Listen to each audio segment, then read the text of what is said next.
Welcome to the Woodbury Word. I'm your boy Dre. And I'm Wood.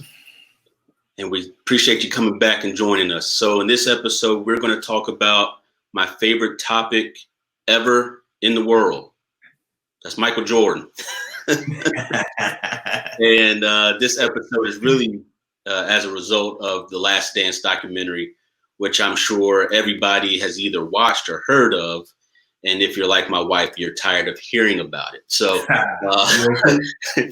we wanted to give you a couple of takeaways that we had from the documentary that I can't say I've watched probably at least twice now. And I'm going to watch it a whole bunch of other times as well.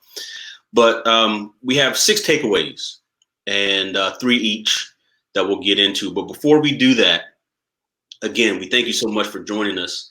Please like, subscribe, share our channel, whether you're watching us on YouTube or Facebook or IG.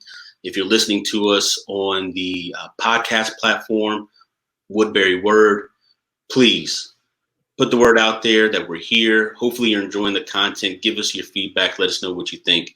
If there's any topics you want us to discuss as well and cover, we'd like to hear from you. So to jump right in, my first point or takeaway from this documentary that I really thought was really good. Of course, there's some things that were missing. You can't cover everything. But the thing that really stood out to me, point number 1, was the importance of fatherhood and mentorship. Obviously, we know about his father being murdered. You know, I was a kid, I was a teenager when he won that 4th title on Father's Day. I had seen the pictures, but I'd never heard the audio of him just like weeping on the floor. And that did something to me watching it. And just seeing how important fatherhood was and is in his life, his being Michael, from his father, to Dean Smith in college. Phil Jackson became like a father figure to him. I was really touched by the Gus story and how close they were and how much they looked out for one another. And Gus would come to his house in the middle of the night when he was crying, missing his dad. How Michael called Gus's wife to say, hey, something's not right. You need to get him checked out. Just that level of care that Michael had for men who were older than he was. And he even talked about how their wisdom kept him out of trouble. Understanding who he was, the limelight, the spotlight that was on him. And so really, no matter how great you are in your given field, you've got to have mentors, leaders, guides, people who can put parameters around you and even check you when they need to. When your peers can't do it, you got to have those leaders, those fathers, those mentors who can provide that to you. So that was point number 1 that I took away from the doc, was just as great as Mike was, he was led, he was mentored, he was guided by men that he trusted and respected. So that's my point number 1. What about you, Wood? I would throw his mom in that as well, because there were a couple points in the doc where he spoke to his mother giving him guidance, or his parents. You would say his parents wholly giving him guidance. One time that stands out is when he was ready to sign with Adidas, I think, and his parents were like, you got to go take this meeting. Like, even if it's not what you want, you got to go and sit down with these folks. And he heeded wise counsel, which is something that my parents sort of beat in me, man. Heed wise counsel, seek and heed wise counsel. And so that sort of touches to what you were saying in regards to the people in his life. My number 1, man, I'm gonna go straight to the heart of it. Everybody always talking about who's the GOAT, who's the GOAT, who's the best, who's the greatest. The one thing that stood out to me was there's something that separates those who are driven, who are driven to master their craft, and those that are driven to master their craft with passion. There's an unrelenting drive that they have that separates them from others. And that's something that I've always known Mike had, from growing up again, him being our LeBron, our generation's LeBron. But there is something that separates those who are on the quest to master that craft from the others. And you can see it. You can see it. You can't necessarily touch it, but you can see it. And it was on full display with all of that footage of Mike, and Mike giving you letting you pulling the curtain back and letting you see exactly what his thought process was when he did things. You can call yourself the greatest, you can call yourself a leader, but there's that thing that I've always said that separates Mike from the others, and you saw it on full display. That my aim and my goal is to win, and that's what I'm here to do. And I'm going to do everything that it takes. I'm just not going to want that to happen. I'm not just going to will that into existence, although that's a part of it with Mike. At the end of all of the preparation and and getting himself mentally prepared, physically prepared, there's a will to win, to destroy you that Mike had that others really didn't have. And to that point, that takes me to my second point, is that will, that drive to win, not to be your friend, not to be buddies. We came here to win. And if I got to drag you kicking and screaming, I'm going to do it because I want to win. I'd like for you to come along. It would make things easier, but I'm going to win. So either get on board or get off. And what that lends itself to, however, is that thing that makes you great can also hinder you in other areas. If you listen to the backlash, he's burnt a lot of bridges. But in his mind, the winning overrides that. Because in his mind, he didn't say this, but I could imagine, he's not the Jordan Jumpman logo without winning. Yeah, he was selling sneakers before he won a title, but he's not worth $2 billion if he never won a title or won, one or two or three. The fact that he won 6 titles makes him Michael Jordan. Now, maybe if he had won less, but was, more respected or more liked, should probably say more liked because everybody respects him, I think. Maybe that wouldn't have mattered. Maybe he'd still be worth $2 billion. But I think in his mind, the winning allowed for everything else to happen. The winning was the domino that allowed all these other things to happen. So he wasn't going to give that up for anything, but he ended up giving up relationships, friendships, things of that nature. But that was the price he was willing to pay. That was the price he was willing to pay. That's right. Yeah, we kind of share our second points, because that is exactly my point. At the end of, I want to say it's episode 7, he is passionate to the point of tears about knowing what his end goal is, knowing what it takes to get there, and telling you that this is where I'm going. And if you're a teammate, you coming with me, whether you like it or not. This is where we're going. This is what we're doing. This is how we're getting there. And, he wants to say, damn it, this is who I am. And if you don't like it, I don't know what to tell you. Tough. This is me. This is me. That was a standout moment for me, because it put a lot of Mike in perspective. And you spoke to it brilliantly. You said that same thing can be a hindrance in a different space. And I think just the fierce competitor in him has made the transition off the court a little difficult for him in regards to ownership and running a franchise. Right. We all learn. You get in a new space, and the competitor in him will not let him fail. Right. So there were times where he had to pivot. And pivot's is a running theme with us here at the Woodbury Word, but he had to pivot and bring in folks who were good at lanes that he wasn't good at. Like he had to bring in the Paxson and the Kerr when it comes to running the Hornets. You know, like but that competitor in him, to your point, can be a blinder in some spaces, and it can be the fuel in others. Because when you're great at something, and this isn't my point, but I'm just piggybacking off of you. When you're great at something to that degree, it's hard to admit in the other areas where you may not be as good. And so I think it's hard for him to understand why today's players, and even some of his teammates back then, didn't have the same drive, didn't have the same passion. Because in his mind, and I'm putting thoughts and words in his mouth, but he's probably thinking, I'm no different than you. Why don't you want this as much as I do? Why aren't you willing to sacrifice everything like I'm willing to sacrifice it? Like, I don't understand. And so I think that frustration came out.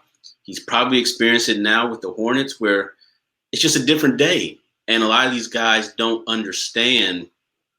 A lot of the older generation at times don't understand this is a new day. It's a new way of doing things. There's new expectations. There's new norms, societal norms. And so the way you moved 20 years ago is not the way you move now. But when you saw success moving that way, you kind of get stuck there. That's right. And that's the challenge. That's right. Point 2B for me, from a style perspective, when they showed those pictures and those videos of him like in the mid to late 80s, early 90s, before he went to play baseball, Mike could dress. Yeah. It's when he came back and then $8 bag of suits. Where it's kind of listen, man. So nah, bro. Part of Mike's style issue was he was very in the moment. He was the coolest dude. Yes. So that can be a hindrance on the look back, on the flashback. But I remember in the moment, man, first of all, my father used to wear custom shirts and suits when I was a kid. And I remember when he pivoted and started doing the Phil Mike curved collar. Yeah. Listen, Mike was on it back then. But Mike it was feeling it. But we talk about this all the time. There's a difference between fashion and style and timeless fashion and style. And some of those missteps were just because they were of the time and they weren't necessarily timeless, which is what we try to preach around here. Because if you look at Mike, especially, again, I'm saying pre-baseball, his hosiery was sick. Shoe game was sick. The suits were well fitting, and the athletic, form that he had. I mean, any suit's going to look great on him. But again, he got stuck in that moment where he was the man. Right. And I could imagine if you take anybody, Biggie would probably still be wearing Coogee sweaters right now if he were alive, because it was in that moment where you were great. And so sometimes your greatness can get you stuck. You can get stuck in your greatness. Yeah. When everybody else has kind of moved on. Yeah, absolutely. Point number 3 for me. And Wood, you touched on it at the beginning of your point 1. Listen, what are we talking about?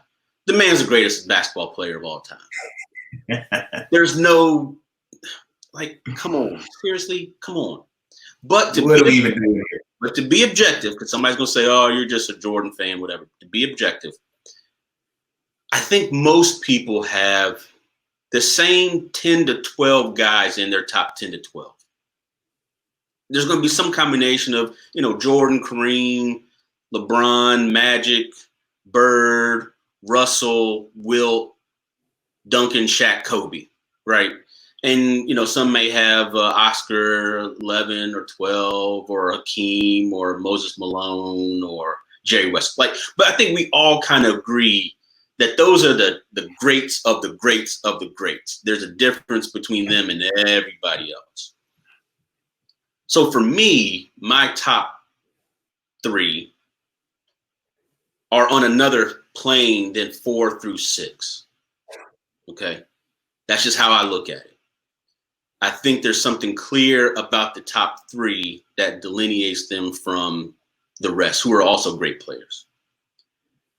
My top 3 are determined by talent, just like how good were you on the court? Like, how good were you?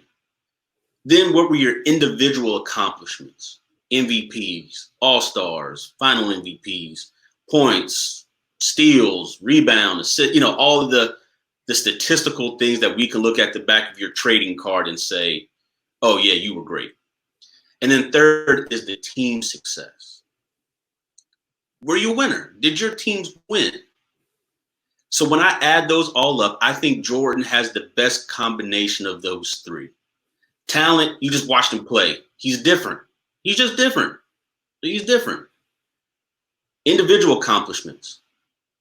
In the amount of time that he played, guys are just now breaking his records. LeBron just passed him in points, but it took him years later to do it. That's impressive. So it's about impact. And then third, team success. 6 rings. We all know the rest.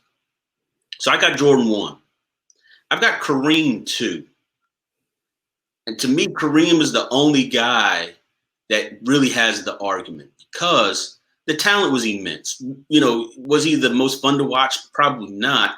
But the talent was immense. The individual accomplishments. He's got 6 MVPs. Jordan had 5. All-time leading scorer. I mean, just the list goes on and on and on. And then team accomplishments. 6 rings on 2 different teams. One early in Milwaukee with the Lakers. All the finals appearances, yada, yada, yada, yada, yada. And if we were to take total career playing basketball, college, high school combined, Kareem's number 1, and it's not even close. That's right. It's not even close. If we take from the time you picked up a basketball, who's the greatest? It's Kareem Abdul-Jabbar, and everybody else is jockeying for second. Then I have LeBron third. The talent is off the page. The individual accomplishments are there. But you can't compete with the other 2 guys who've just flat out won more than you. And, you got to the finals. That's great. But at a certain point, we got to count those rings. If that's the most important thing, we've got to count them. Now, if LeBron is to win a couple more titles, pass Kareem in scoring and all that kind of stuff, okay, Kareem, you go to third. No harm done. I just don't think Michael is passable because of what he did and the time that it took him to do it. By the time he retired from the Bulls, he played 13 seasons. He won 6 titles. That's almost half of the time he won titles. That's right. That's kind of hard to beat. That's right. So I went on my long soliloquy, as Stephen A would say. What was your final point, Wood? To that, though, Mike changed the game. So the game that we see today is predicated on Mike's play. And we always talk about, each generation adds to and influences the next generation. But when Mike came in, the athleticism, the ease of movement, and just the total physical domination was not a part of basketball. There was an artistry to basketball even before Mike. But Mike came in like Basquiat. Like his artistry was on a whole nother level. And the game that you see today is based on that. So, Kareem made a statement not too long ago that said that, Mike is the best. Like Mike is the best player.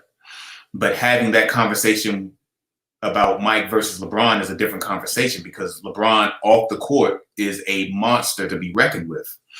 But it's a different day and a different space. Right. And he walked into that space that was made available to him by Mike. Right. When it comes to endorsements and the ability to move off the court in the way in which he moves now.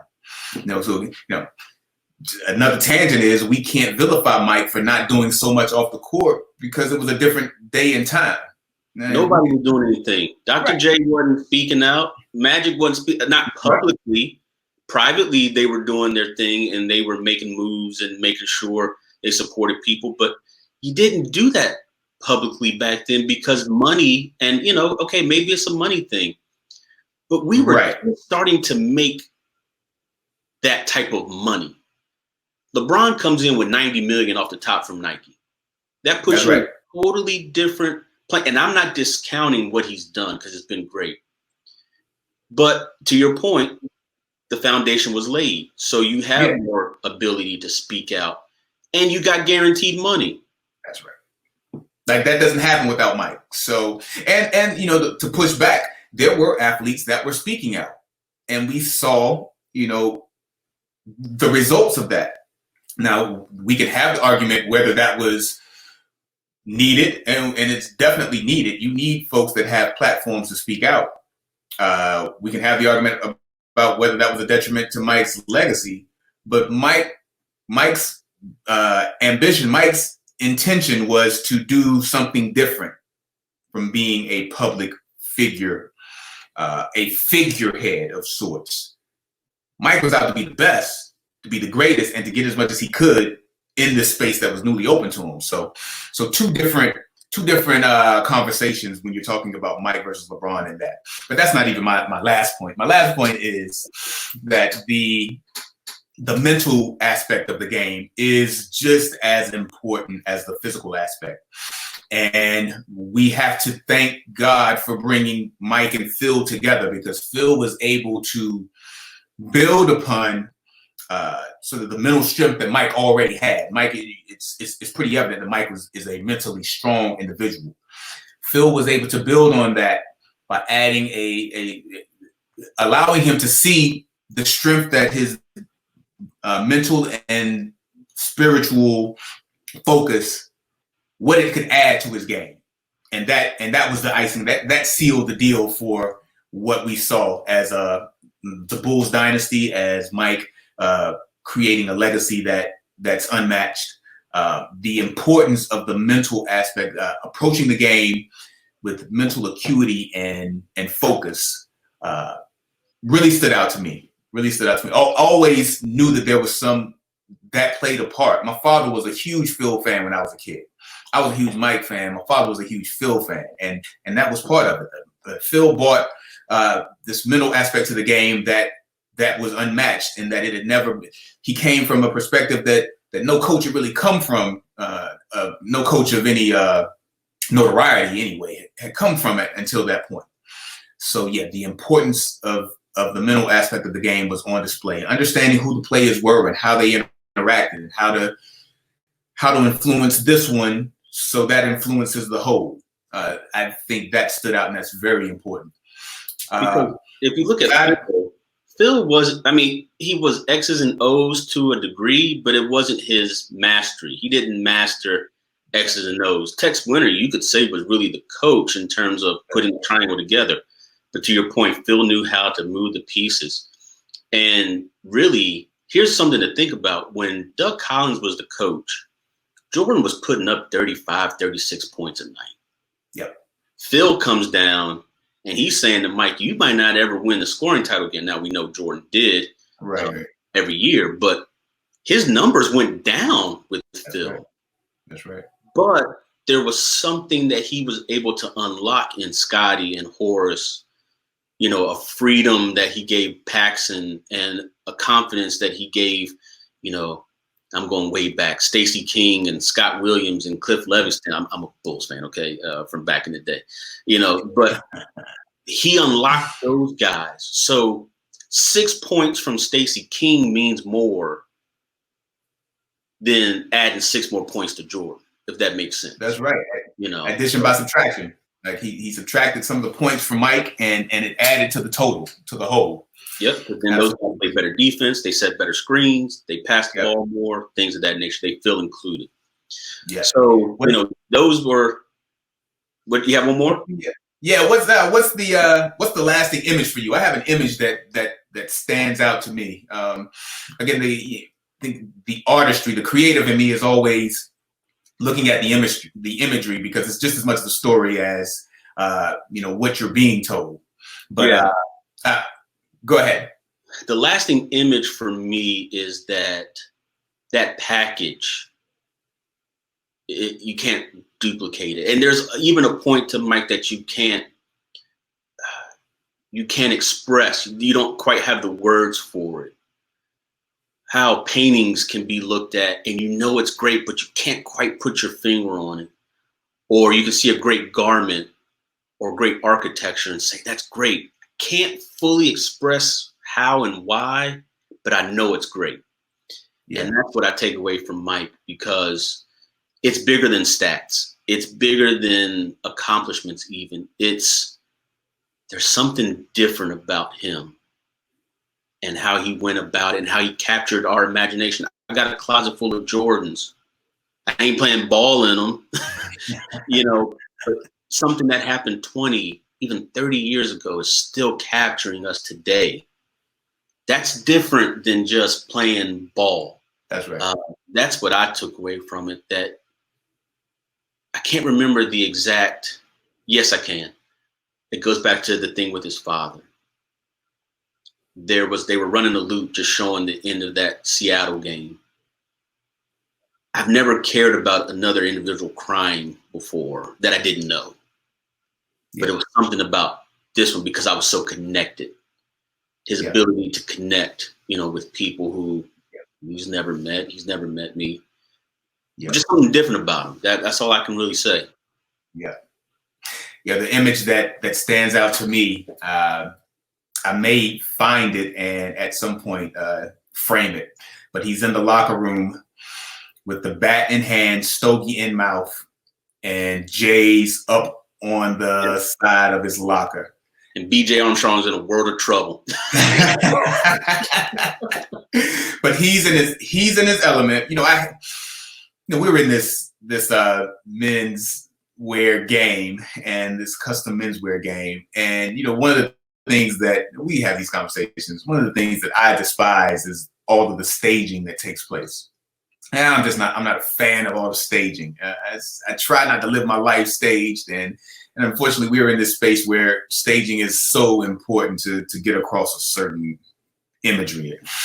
But I am more a fan of natural imagery, and that is a natural image of Mike in his sanctuary, that is the locker room, with all of his loves, stogie in mouth, bat in hand. In a basketball locker room. Yeah, Jay's on his feet, basketball uniform on, and it's for a man who had to find peace in spaces that in a way that we take for granted. Yeah. Because he's always on. Like there's very little downtime if you're Michael Jordan. Right. In that moment, you see all of the peace, all of the passion. You see him in 100% Mike. And I love the image. That's a good point. Now that you break it down that way, that stands out to me as well. Everything was all wrapped up into one. At one time, it was all there. So that's right. That's awesome. Well, we appreciate you watching. Look, if you come to me with anything other than Jordan the greatest, whatever. But don't let that stop you from liking, subscribing, sharing our videos. Please join our various channels and pages. We appreciate your support. Look forward to being with you again soon. Until next time, we're out. Peace.